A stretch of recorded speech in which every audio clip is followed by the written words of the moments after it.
네, 이렇게 기사님의 수익버스까지 만나고 왔습니다. 현재 시간 2시 12분 지나고 있고 아직은 양시장 모두 보합해서 약세를 띠고 있는데요.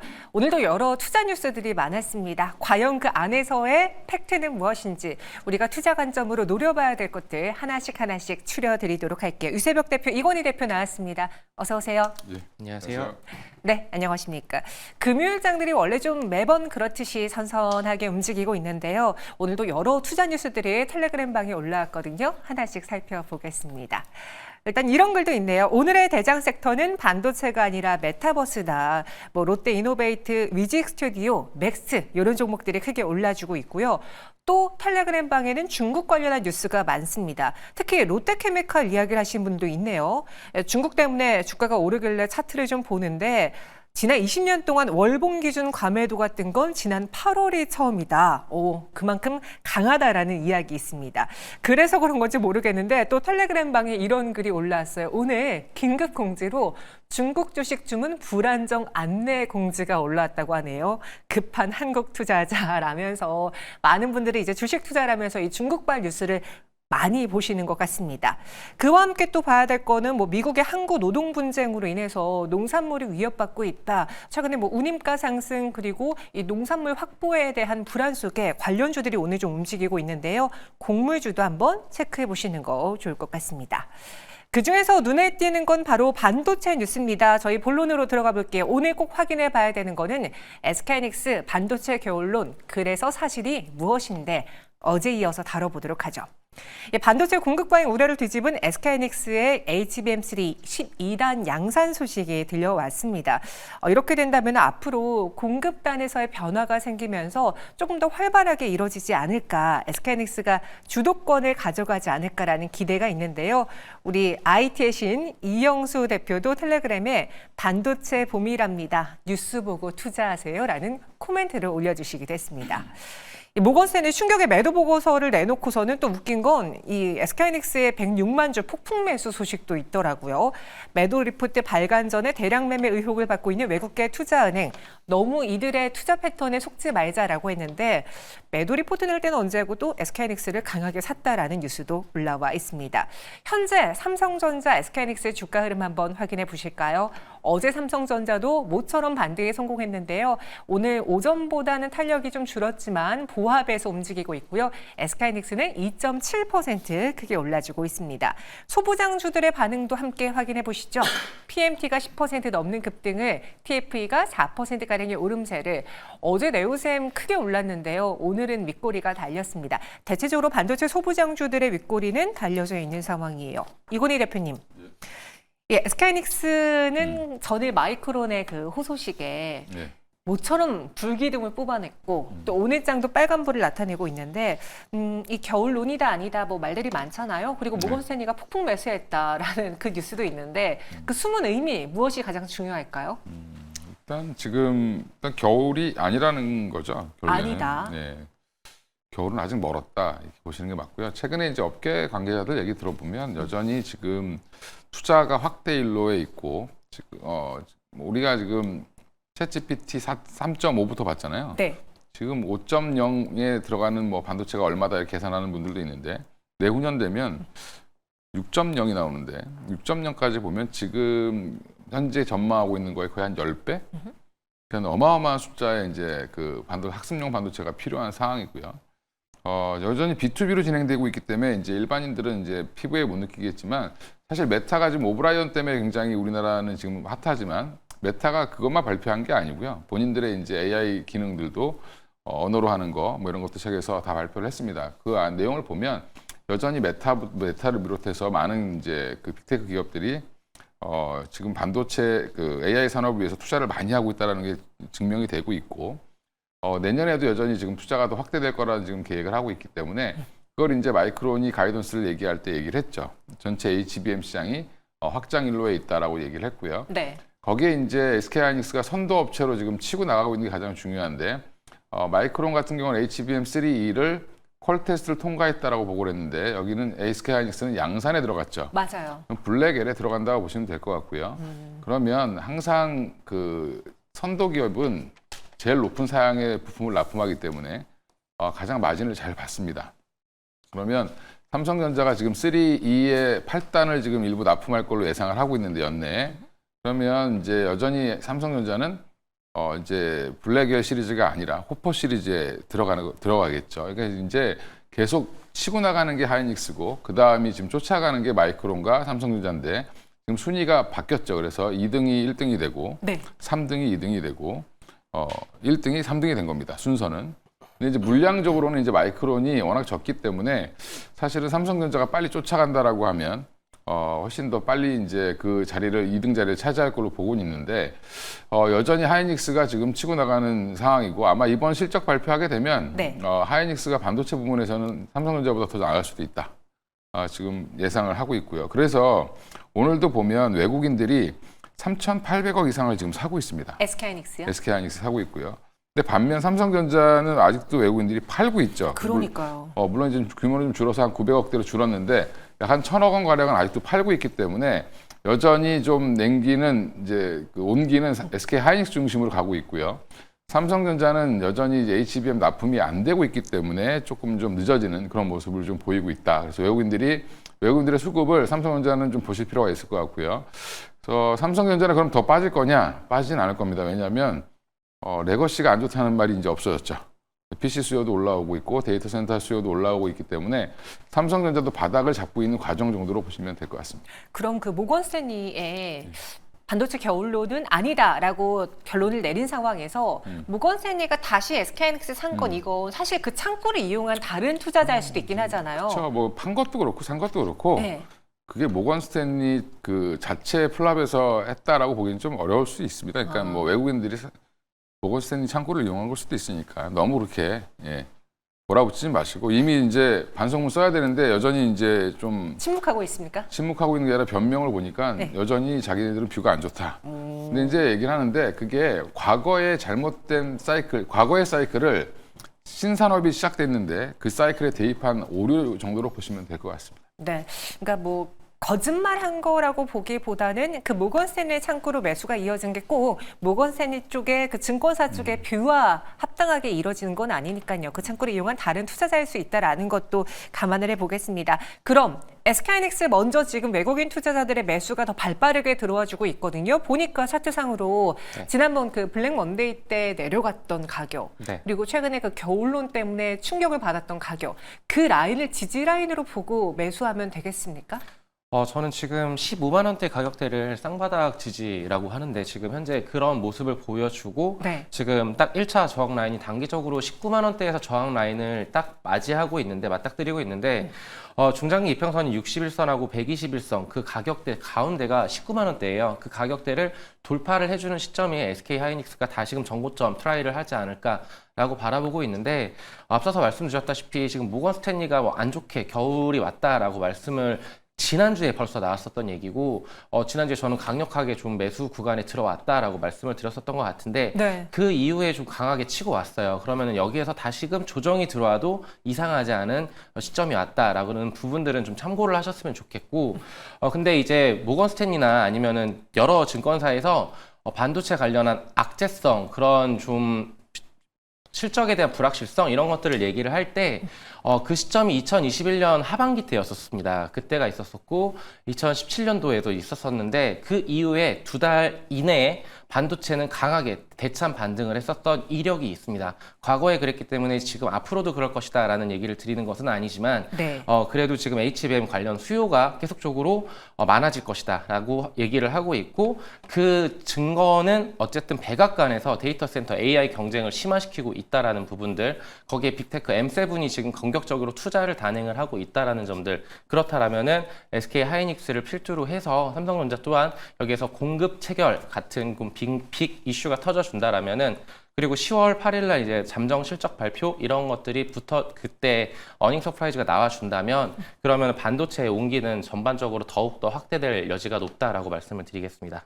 SK하이닉스 차트를 보니까 한 15만 원 선이 바닥권이다. 그리고 그 지지라인을 우리는 두 번이나 짚고 일어나 줬으며 지금 19만 원은 어떻게 보면 박스권 상단에 놓여 있는 구간이기에 이 가격대를 뚫어낼 수 있느냐가 SK의 앞으로의 주가 방향성에 영향을 줄 것이다. 만약에 삼성전자 차트랑 좀 비교를 해보면 어떨까요? 삼성전자의 경우에는 SK하이닉스보다 낙폭이 더 가팔랐고요. 쌍바닥이라고 보기에는 최근에 저점을 딛고 조금 고개를 드는 모양새잖아요. SK하이닉스보다 차트상으로 봤을 때는 아직은 좀 불안정합니까?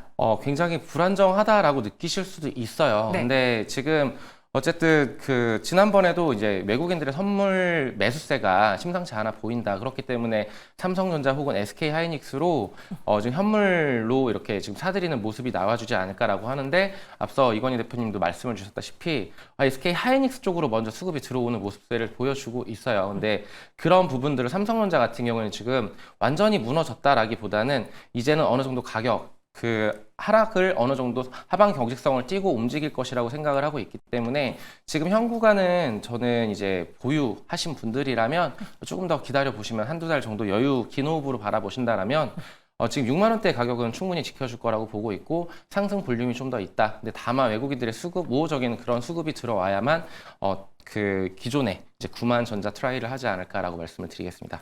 네, 삼성전자도 조금만 더 긴 시선으로 바라보자. 너무 불안해할 필요는 없다라는 의견이었습니다. 또 10월에도 이벤트가 많은데요. 텔레그램방 다시 한번 볼까요?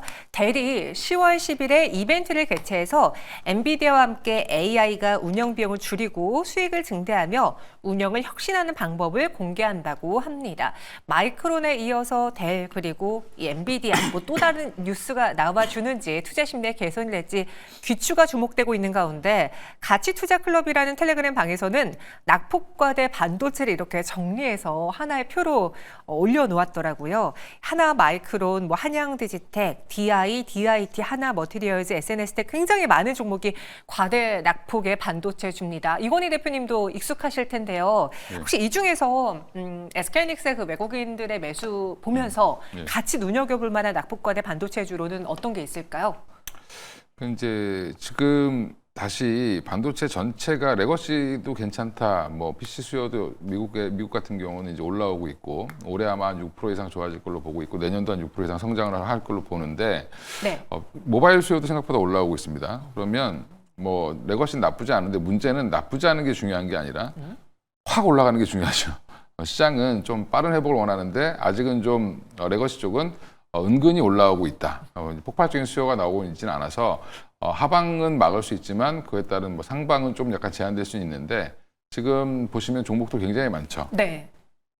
근데 과연 지금 현재 시장은 다시 HBM 시장으로 가고 있는 건데 HBM 관련주는 제가 몇 번 말씀드리지만 생각보다 없다.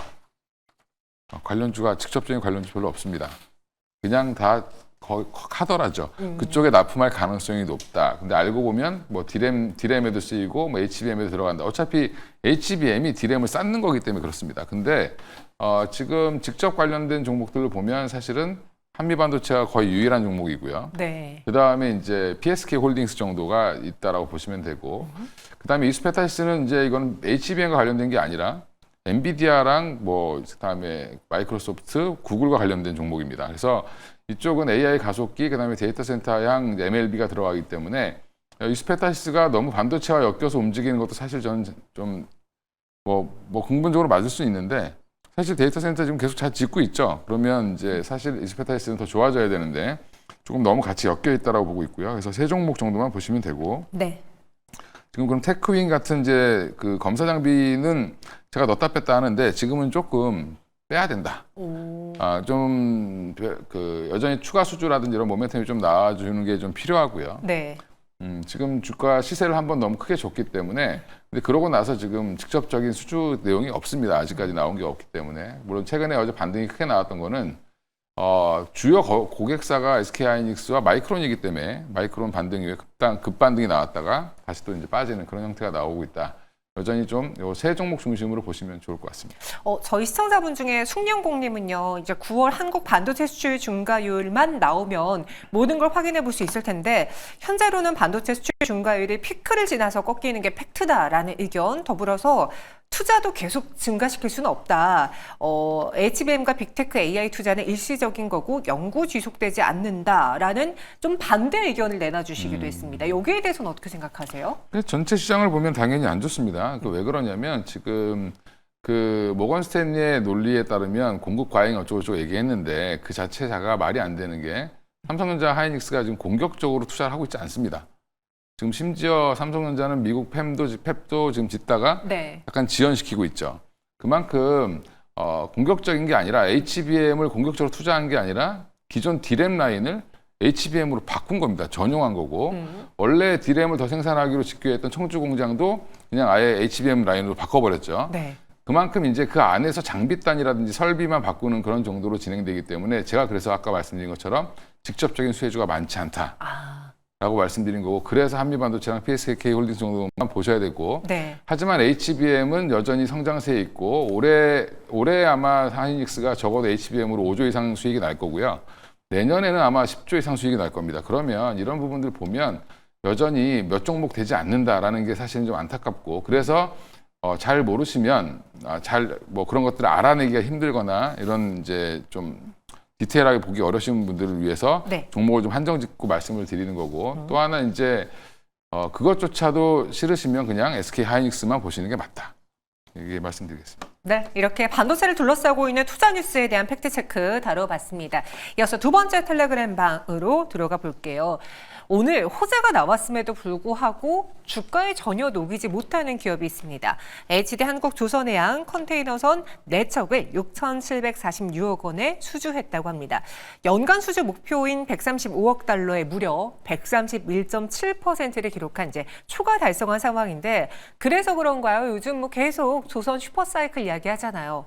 그런데 오늘 주가 보시면요. 오히려 조선주들은 내림세를 보이고 있습니다. 그래서 김현석 애널리스트가 이 조선업체 주가 급락 관련한 글을 하나 올려주셨어요. 뭐 조선업 전반에 영향을 미칠 만한 새로운 특이 이슈는 없고요. 그리고 여러분들이 걱정하는 후판 반덤핑 제소 이슈는 실질적인 영향은 크지 않습니다. 다만 3분기 이 조업 일수가 감소하면서 실적이 약세를 보일 것이라는 그 전망 그리고 2024년에 LNG 컨테이너 대량 발주로 인해서 기고 효과로 2025년에 발주 기대가 다소 약화된다라는 점 여기서 좀 피크아웃 이야기가 나오는 걸까요? 그리고 이 컨테이너선 발주 중국의 싹쓸이 등 요인으로 10월과 11월은 전반적으로 조선업 모멘텀이 약하다라는 판단입니다. 다만 중장기적인 실적 상승에 대한 확신은 여전히 유효한 바 3분기 실적 시즌 이후에 다시 상승 모멘텀을 되찾을 것이라는 생각이 든다라는 코멘트를 오늘 남겼습니다.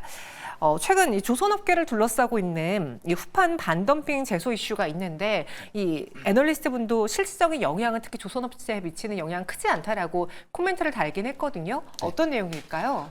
이게 우선은 조선업계 전체 의견을 대변하는 건 아니라고 생각을 해주시면 될 것 같고요. 네. 통관 방식의 차이라고 생각을 해주시면 될 것 같습니다. 좀 설명을 드리자면 수입 신고할 때 이제 사용 신고의 차이는 보세 공장의 존재 여부에 따라서 좀 달라지는 것이라고 좀 보시면 될 것 같은데요. 보세 공장이란 이제 외국 물품이나 외국 물품과 내국 물품을 원재료로 해서 제조하거나 아니면 가공, 기타 이런 여러 가지 것들을 작업을 하는 특허구역이라고 보시면 됩니다. 근데 해당 시설을 보유한 기업들은 이와 관련해가지고 뭐 크게 반대하는 의견은 없겠죠. 근데 만약에 과세 보류 상태에서 외국 원재료를 쓸 수 있는 그런 보세 그 공장을 이제 시설을 이제 새로 확보해야 되는 그런 업체들에서 만약에 이런 반대 의견을 낸 것이라고 보시면 될 것 같은데 기존의 수입 신고로 쓰던 기업들은 보세 공장 시설 및 부지를 확보해야 된다는 점이 단기적인 지출 증가 요인으로 좀 그런 거부감으로 따른 것이라고 생각을 해주시면 될 것 같고요. 네. 근데 저는 조선업 관련해가지고 슈퍼사이클 뭐 이런 얘기들이 많이 나오고 있는데 지금 신조선가 지수가 190에 위치하고 있어요. 근데 이제 2008년 9월에 그게 191.6인가 그 정도까지 치고 갔었던 거의 이제 근접치에 올라왔는데 저는 지금 신조선가 지수도 그렇고 그리고 만들 수 있는 캐파 자체가 글로벌적으로 한정되어 있습니다. 근데 수요는 굉장히 많은 상황이고 공급이 부족하다라는 거는 이제 조선 관련해가지고 계속적으로 좀 긍정적인 시너지 효과가 날 수 있지 않을까라고 말씀을 좀 드리고 싶고요.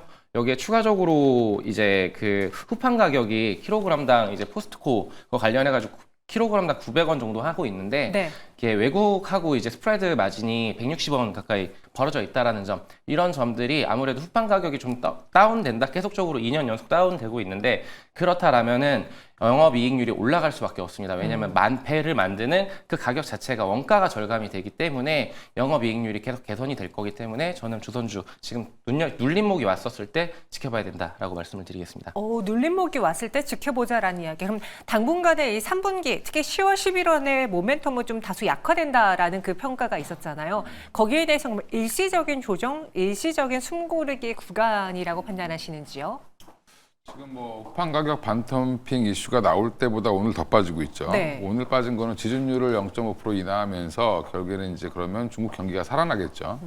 그럼 철강 가격이 다시 올라갈 거고, 그럼 후판 가격이 반덤핑 제소 때 또 문제가 됐던 이유는 뭐였냐면, 그러면 가격이 올라가지 않아? 근데 그거는 장기 공급 계약 미리 사놓은 게 있기 때문에 상관이 없어라고 얘기했는데, 오늘 이제 금리가 이제 금리를 지준율을 떨어뜨렸다는 건 유동성이 확대되면서 중국 경기가 살아나면 근본적으로 철강 가격이 움직이겠죠. 그러면 철강 가격의 상승에 대한 우려를 지금 반영하고 있다라고 보시면 되고요. 네. 근데 그 우려가 사실은 뭐 그렇다고 해서 그게 갑작스럽게 수요가 늘어나서 지금 이제 뭐 철강 가격도 일시적으로는 좀 투기 세력 때문에 움직일 수 있겠지만, 실질적으로는 이게 수급이 이제 수요가 많아야지 올라갈 텐데, 수요가 얼마큼 많을 수 있느냐, 그런 부분도 좀 여전히 좀 의문이라, 오늘은 단기적인 그런 이제 중국발 이슈 때문에 좀 많이 빠졌다라고 생각하고 있고요. 그리고 이제 슈퍼 사이클이라는 말 자꾸 나오면, 원래 슈퍼라는 말 자꾸 붙이면 그때가 거의 주가는 단기적으로 고점일 경우가 좀 있어요. 그러니까 지금은 좀 쉬어가는 구간 정도로 보시면 되고요. 조선주 여전히 저는 긍정적으로는 보고 있습니다. 여전히 수주 캐파가 지금 꽉 찰 정도로 지금 받고 있는 상황이고, 네. 근데 이제 수주와 실적은 약간 갭 차이가 있죠. 그러니까 이제 시차가 있는데, 그 시차를 어떻게 이제 반영하느냐 이런 건데, 어떨 때는 수주를 보고 주가가 올리고, 어떨 때는 실적을 보고 또 올리고 하니까, 그런 부분들이 좀 타이밍을 좀 맞추는 게 좀 필요하다라고 말씀드리겠습니다. 그럼 굳이 뭐 다른 업종으로 눈을 돌리고 피했다가 돌아오기보다는 그냥 갖고 계신 분들은 조선주 큰 걱정 없이 매수 혹은 홀딩해 볼까요? 뭐 일단 갖고 있는 분들은 뭐 지금 이익권이면 네. 조금 비중을 줄였다가 다시 사셔도 될 것 같고요. 또 이제 뭐 없는 분들은 뭐 이렇게 장대 음봉이 나오는데 여기다 대고 살 필요는 없죠. 아, 굳이. 이게 급반등이 나오지는 않을 것 같고요. 네. 조금 이제 조정은 좀 나올 수 있다라고 보시고 대응을 하시면 될 것 같습니다. 최근에 이제 워낙 그 신조선가 이슈도 있었고 여러 가지가 있었는데, 수주 공백이 생길 수 있습니다, 당분간. 그러면 수주가 나오지 않으면 또 좀 쉬어가는 국면이 나올 수 있거든요. 그래서 아마 연말까지는 그냥 이렇게 너무 느긋하게 좀 보시면서 대응하시고, 방산주라든지 뭐 다른 데로 이동하고 싶다 이렇게 하시는 분들도 있을 수 있는데, 그건 또 그쪽 나름대로의 섹터이기 때문에 조선주 투자하시는 분들은 원래 자체가 조금 진득하신 분들이 많이 하시니까 네. 뭐 이렇게 일희일비 안 하시면 될 것 같습니다. 네, 오늘의 하락의 경우에는 다시 이 중국의 지준율 인하, 그로 인해 철강가 상승, 그렇다면은 리스크 요인으로 작용될까라는 게 더 크게 작용했다라고 판단했습니다. 하지만 전체적인 흐름에 대해서는 우리가 우려할 만한 사항은 아니니까 홀딩 혹은 조정 시 매수 관점으로 조선주 눈여겨보겠습니다. 두 분은 여기서 인사드리도록 하죠. 설명 고맙습니다. 네, 감사합니다.